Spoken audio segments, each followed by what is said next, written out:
bastards young and old to the Splatterface mid-game celebration.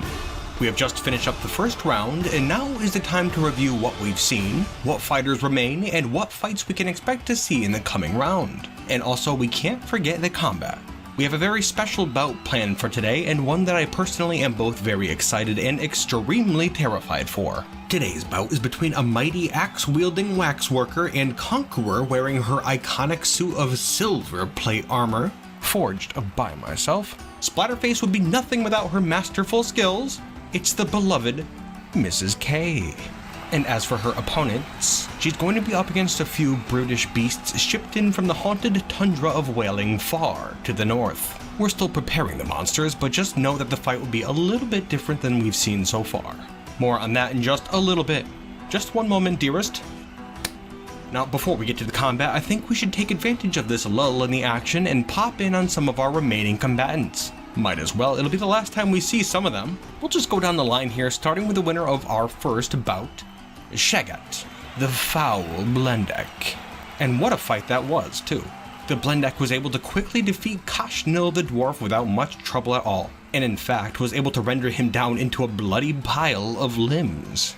While it was an impressive display, since the bout, Shagat has become known as sort of a villain around the arena. A role which he does not revel in, but doesn't seem to dislike either.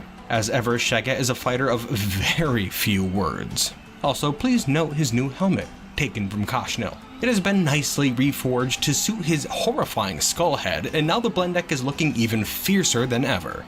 Kulak had better watch out.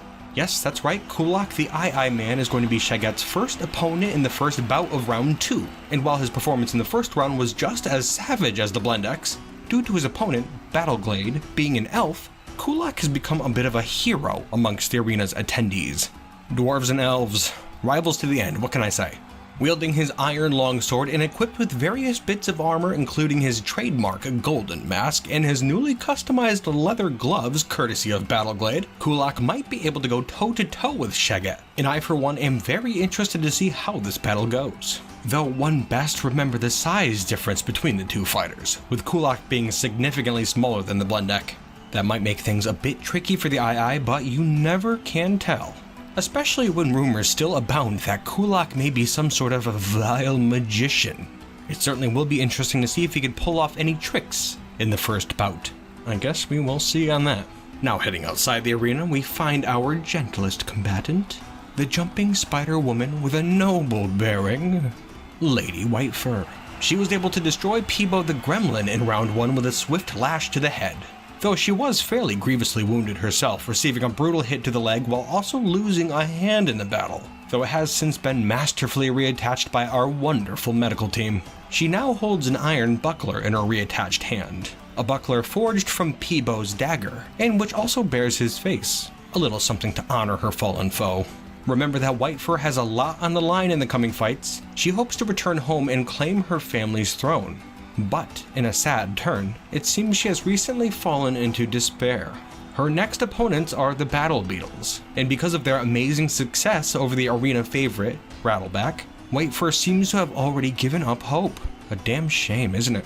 From what I understand, she has already planted her sapling friend somewhere nearby, something she was planning on doing upon winning the tournament, but it seems she wants to give the plant more of a chance than she herself has. A seriously sad turn indeed. No losing hope yet though, Whitefur. You should know that many in the arena here are rooting for you even still. And of course, as for her opponents at the other end of the spectrum, we have the Battle Beetles. Now these little beetles here have been ultimately shunned since their victory, due to their perceived unfair advantage. 5 versus 1, no wonder Rattleback lost, many say. But I think it may well be that the beetles had some luck on their side in the fight. After all, they are not skilled fighters in the least. In truth, we had seriously reconsidered balancing the team out by pulling out one of the members, but the remaining beetles would have pulled out of the tournament altogether if we did that, and so things are going to remain as is. I'll take this time to note the bronze helmet now worn by who we assume to be the leader of the beetles, the Alpha Beetle, if you will. We offered to have it reforged for a better fit, but it seems it was unnecessary after all. It certainly makes for a fierce looking little beetle, that's for damn sure. I'll tell you what, Beetles, I for one am very proud of your success and hope to see you go very far in Splatterface. I'm also going to take this time to remind our honored patrons here at Splatterface to at least remain civil to the tiny combatants. They're our honored gladiators after all, and are prepared to die for your entertainment. It's the least they deserve. After them we have yet another contentious team of combatants and a pair who I really hoped wouldn't get past the first round, Ak and Uzet, the Dirty Boys, who we've actually been able to manage a little bit better since their lucky win. Remember that these miserable little bastards were quite a handful despite their small size. You see, we've taken advantage of their love for booze by letting them have as much as they damn well please. So much in fact that they rest now, in a bit of a alcohol-induced coma, happily dreaming their miserable dreams, I'm sure.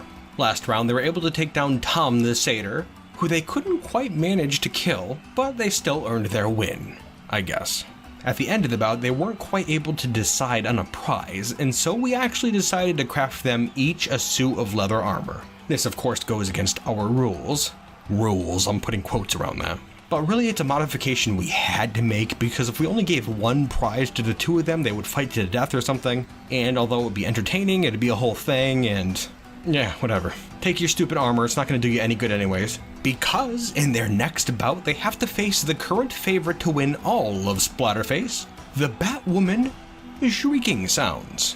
That's right, with a frighteningly fierce show, she was able to dispose of the gargantuan alligator man, Angrier, much to everyone's surprise. And as a reward, she managed to snag Angrier's cloak. And thanks to the wonderful bastards over at Melville's Masterwork Monarch Butterfly Brains, has had it fully tailored to represent her new sponsorship.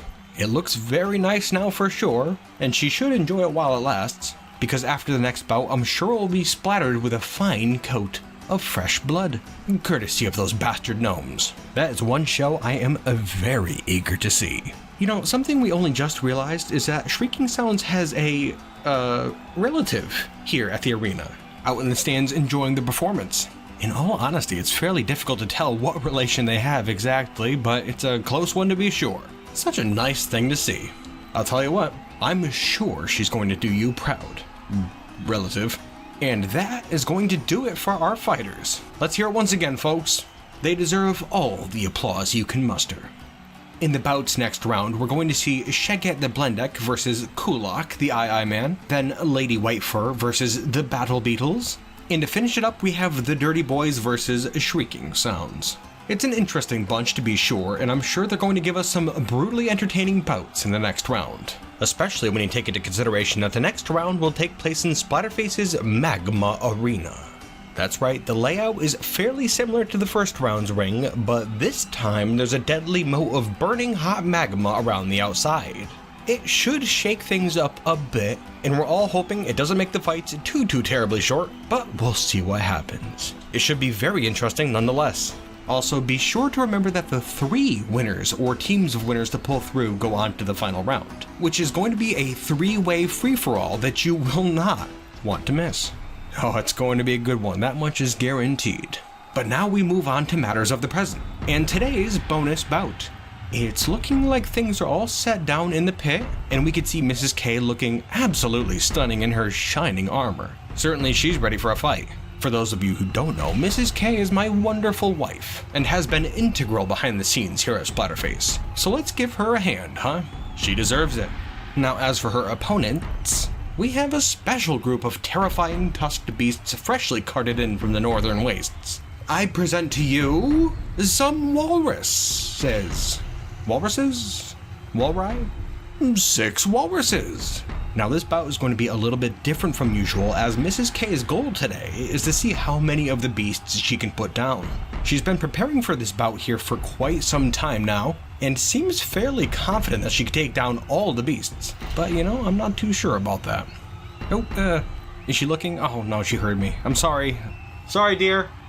I'm gonna hear about that later on. I'm sure she could take down all of these walruses without a single problem. Absolutely confident. Anyways, there are 6 of the blubbery bastards out there, and we're just gonna let her wade in and go to town. We'll just see how it goes, and if she does end up getting into trouble, we're going to end the bout and then tally the corpses. Place your bets now, people. How many Walride do you think Mrs. K will take down? I will note that in her sparring sessions, it's not unusual to see 2 or 3 fall, but we'll see what happens. Alright, we all set down there? Mrs. K, my best wishes to you, dearest. Let the battle commence. Alright, Mrs. K is charging in as the Walrus brace themselves. And oof, there we are. She lays into the walrus's head with a series of devastating strikes, incapacitating it nearly immediately. And the first has fallen. Note how slow the others are to react. Their titanic bodies aren't as nimble on land as they are in the water. But here they come. She begins striking a second target, again incapacitating and killing the walrus. Seems she's having an easier time out there than I thought. Though it looks like the remaining four now have her surrounded. She is doing well, trying to get out from between the wall of blubber. A tusk goes flying, but it seems like Mrs. K has begun to tire. At this point, all of the walrus have been struck by... Oh, there goes another one, down. All the walrus are injured now, and two are even incapacitated momentarily. She's still doing well, and there's a shower of shattered ivory as tusks go flying, working over an injured beast, and oh no, she's begun to tire greatly. She's fallen down to her knees. Another walrus down, only two left, but one of them still looks ready for action. Mrs. K is dragging herself over to the less capable of the two and, incapacitated.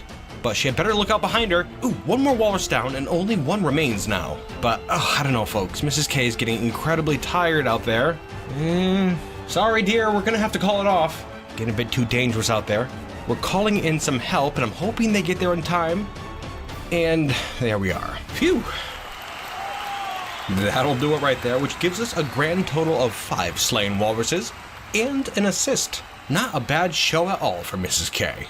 Isn't she spectacular, folks? Let's hear it again. Now we're gonna get these carcasses hauled away and turned into something nice. And as we do, I would like to once again thank you for joining us here in the arena. Truly, the show could not go on without your beautiful beady eyes to watch it. Now that's going to do it for the mid-game celebration, folks. I hope it has whet your appetite for the coming bouts in round 2, because they will certainly be the best so far.